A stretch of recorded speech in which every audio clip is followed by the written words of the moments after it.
ব্যবসা এখন ডাউন চলছে, মন মস্তিষ্ক ভালো থাকে না। ব্যবসায় যখন বসতে যাস মন বসে না, অস্থিরতা ভাব।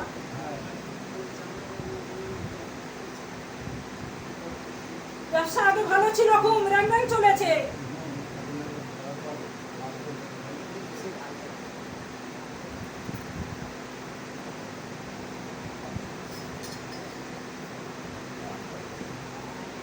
নদীর স্বপ্ন দেখিস,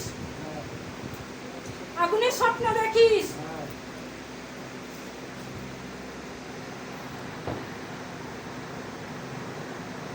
এবং মন্দিরে গেছিস, পূজা দিচ্ছিস এবং বজরংবলীকেও দেখিস।